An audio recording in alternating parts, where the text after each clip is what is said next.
My name is Amy, I'm 20 years old, and I'm a Communications and Government Affairs Analyst.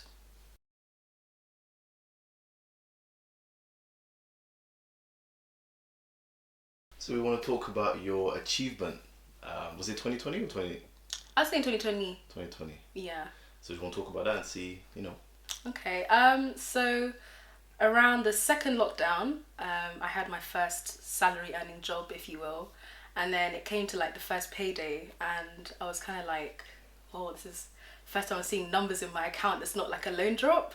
And I was a bit like, should I use this money or behave with this money the way I always have done as a student? So just blow it until it's zero or even negative. Or should I just like use it to save? And the fact that we were in a lockdown meant that I wasn't going out with my friends. I didn't really need to buy new clothes because I wasn't going anywhere. There was little reason for me to actually have to spend apart from the bare necessities. So I just decided to shelve the money away. And that did help by the fact that I moved home in the second lockdown as well. So my expenditure went down massively compared to what I was spending before.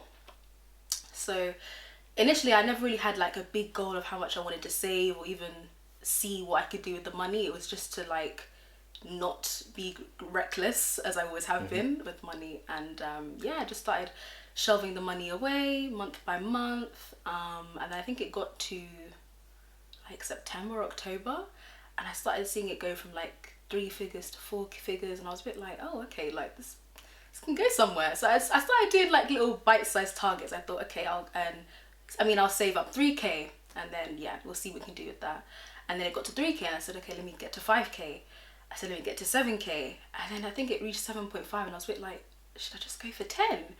And it felt weird because like I didn't know anybody who was kind of on a saving journey along with me, so the motivation was completely down to myself. And of course there was times like I wanted to just splash out, buy this, buy that, but I do really feel like lockdown helped in the sense that I wasn't going anywhere, and therefore I shouldn't need to impress anyone or like Yeah. spend recklessly. So yeah, I just kept saving, and one thing I remember that kept me on target was I had a calendar besides my desk, and every week, because I got paid weekly, I'd put a figure that needs to be in the savings account. So I would add up my expenditures and my costs, my expenditures and my income rather, and then make sure that I'm always hitting that target every week. And I'd figured out the date that I would reach 10k by. And I just kept envisioning that day, like that golden day. I'm going to see 5 figures in my account, like da da da da, feeling, feeling a bit where the money resides, if you want to call it. And yeah, like I just kept going. And I think another thing that really helped as well is I chose not to talk about it. I kept it between me and God. And the reason I did that was because I feel like sometimes when you speak on things before it's ready or before it's done, you never know. Especially in a pandemic, you really never know what's going to happen. So I really chose to keep this one between me and God until it was time. And yeah, I made it. I reached the 10k, and I'm still going. I'm still saving. And I think in many ways, as much as it's been such a devastating time for many people, I'm thankful for the blessings that have come out of a storm, if you will. For sure. And I think I can try and turn what has been a very, painful time in the future into blessings, be it setting up a future or, making a big purchase I've always wanted to make, sort of thing. And I'm just grateful. I'm grateful for, it's almost like a perfect storm. Once you achieved this, obviously this goal, this financial goal, like how did you feel? Because you're 20 years old, you know what I'm saying? Some man can't even put, do you know what I'm saying? I felt it was a bit surreal, to be honest with you, because it was like, with all due respect, like it's not even just about my peers, it's also when you think about like your family and how your family viewed money. Of course, we come from families where they've migrated to this country, trying to make a better life, and for many reasons that's sometimes worked for some families, it hasn't worked for others. And I do know that having grown up seeing that financial difficulty, to kind of log into my mobile banking and see that kind of balance, it just didn't feel real. Like it was just kind of like how kind of thing. But in the same vein, because I'd seen that I can actually save and put my mind to it, and buying a house is possible, or doing something like that is possible at this age or quite early on, I wanted to almost bring my parents around to my way of thinking when it comes to money, because I do feel like the way in which I used to spend excessively is to some degree a product of my upbringing, in the sense that they always thought like, we'll save when we have money. They never thought that you should save when you're in debt. And what I learned is that you can't wait until you have money to start saving. Like, you need to start saving even when the bills are coming out and this, because that's it. The money will grow, and I think as the more the money grows, the more you have the motivation to keep going. So it was definitely about not only changing my mindset, but changing the mindset of those around me. And I feel like that it's hard to change that mindset, because once, especially us as a people, once we've been in the struggle, it's been stretched for so many years. It's like it has become the norm. Yeah. Did you have to cut your expenses? How did you come up with this money? Did you trade, invest? What do you do? I think a massive portion of it was cutting down expenditure. So like, as I said, I'm in the first lockdown, I was still living in Birmingham, but then in the second lockdown I moved home, and obviously helped because there was no rent to pay. If I was spending, it was just helping out with food, helping out with little things here and there, but my parents never told me like, you have to contribute this much a month. So that was, in a way, I feel their way of supporting me with my saving journey. At the time, I had not traded any or been into trading at all. I hadn't invested a penny, so it was all purely collated, I guess I could say, from my salary and just from things like Depop, like selling clothes I don't wear anymore. I'm quite a bit of a sneakerhead, so shoes I don't wear anymore. It was a pandemic, and I knew I wasn't gonna wear them, so selling those as well. But yeah. Have you always been interested in finance?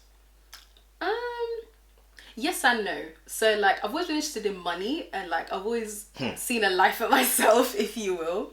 But I'm not very good at maths. I'm not very good with numbers. I'm not very good with like interest and all that stuff. So I guess I could say I was interested in money, but not the maths or like calculations behind it. So literally, when it came to like saving, there was, as I said, there was no key strategy or like, I need to save this percent by that. It was literally just, let's just stack and see how it goes. And sometimes I feel like a free flow plan can work a bit better, because if I was very set like about how I wanted to do things, if it didn't go my way, like again, it's a pandemic, I think I would have got really upset. So sometimes just keep quite open with your plans, especially in a time like this. You know, if you do face setbacks, that's okay. Like, I did have things that made my savings take a back step. I had to then push the date forward to when I'd reached my goal, and that's okay. Like, that's just part of life. And I think in an essence, as much as I look at the money as something that I'd want to establish my future, so like buy a house, or you know, maybe buy my parents some land at home, it would also be important for me to think of that money as at first like rainy day money. So if anything was to go wrong, like, or an emergency was to happen, I would use that money first, and then think about how I can rebuild it back up for my future. Do you think people think they have expectations of you now? The fact that you have this amount, and you, not like you've publicly told people that you have this amount, but do they have like expectations of you now? It's hard to say. I don't know. Like, the feedback from my friends, if anything, has been really supportive. Like, they're just really proud of me, and if anything, they're kind of inspired and want to save like up to. But I think in terms of like family, it's not expectations as such, but I think they kind of took a step back, because I'm the last born in my family, and everyone just sees me as the baby, like the kid. So even when I first told them like I want to save this amount of money, no one took me seriously, and then I actually did it. They're a bit like, oh. And then I think it's a thing of now when I'm talking about my next steps, so like investing or a mortgage, it's like a bit surreal for them, because I think they thought they'd be having this conversation much later down the line than now. But yeah, no bad feedback at all. More just like a sense of respect and support, and just taking me more seriously at my age, I think. I bet now you feel like it's a mortgage, the car of your dream. It's all tangible. To some degree, it is more than it was 2 years ago when I was in uni. Like, it's much more in reach. But I think that, you know, it's still something that I want to save up and make sure I'm like comfortable. So I don't want to, for example, put a mortgage deposit down and then be back to zero. I kind of want to save up and have some like padding, and you know, there is costs that come with buying a house as well, and stuff like that. So I'm definitely going to keep going. We're still in lockdown, so there's no reason for me to stop. And yeah, I think I should just, even, you know, should my financial circumstances change, I would hope that my money mindset remains the same, in the sense that I like when I get my first payday, I'm not looking at how to spend it. I should be looking at how to save it. So do you plan on staying at home for much longer? Because it's been financially... It's been sweet financially, but in terms of sanity, not much. Not much sweetness there. So if I could help it, no. And for the needs of my degree, I might not be able to stay home for much longer anyway. So looking towards the end of summer, probably have to go back to Birmingham.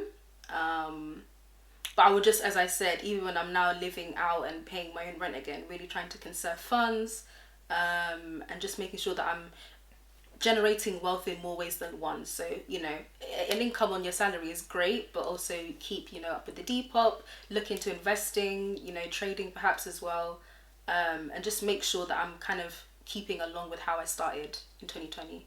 And through what you've learned, do you feel like you need to teach people about, you know, financial responsibility and all that stuff? Like, do you feel like you have to do that now? You know, in some ways, yes, because I feel like when my friends look at me or people close to me look at me and see that I've made it, I want them to be where I am too. Like, I want them to also have 10K in their accounts. I want to tell them everything I know. Like, that's kind of where my brand page comes in. And I literally just shared all the tips that I used, the websites I used, or the, you know, any resource I use, I'm happy to share, because I feel like you don't want to be alone at the top, if you will. You want to be there with your people. So like, I definitely will be happy to share my experience and how I saved 10K, and I would love for people to not only reach what I've learned, but even surpass me. You know, that would make me happy. But I know you mentioned about your page, and I know you do more than just talk about finance on there. Like, what else do you talk about? Yeah, I'd say it's quite a multifaceted page. So we talk about like finances, we talk about Black-owned brands, spirituality, mental health. They're just all sorts of topics pertaining to the typical millennial life and just how to navigate it a bit smoother. What do you hope to do with this page? Like, what's the end goal? I think it's quite an open vision right now, but I would just love for it to be like almost the go-to resource when it comes to Black millennial life, and just somewhere that you'd go to every day and just, you know, take inspiration from, apply advice in your own life and tell it to your friends, I guess. So through this experience of yours, what did you learn from it? I think I just learned a lot about my relationship with money. So in terms of when I used to have a bad day, I would treat that, or like fix that by making a purchase. And of course, that's a very expensive way to like supplement your mental health or to improve it. So I had to kind of unlearn that, and that did help during lockdown because I didn't need to be making excessive purchases. So instead of buying something when I felt low, I would like listen to my favorite music or take a walk or like pray or just do something that didn't take away from my bank balance. And I think that relates to the point of like, I try not to attach my happiness to how much my bank balance is. So even when it's not that high, I'm okay. Like I'll be fine. It will go up in due time. And in the same vein, when it's low, I don't like mull over it for ages. I just kind of remember that better days are coming. Or even, you know, when it's up or I'm up, I don't think that this is the source of my happiness. Like money should never be the source of your happiness. So yeah, it is sweet. Huh? It's sweet though. Don't forget, it's sweet.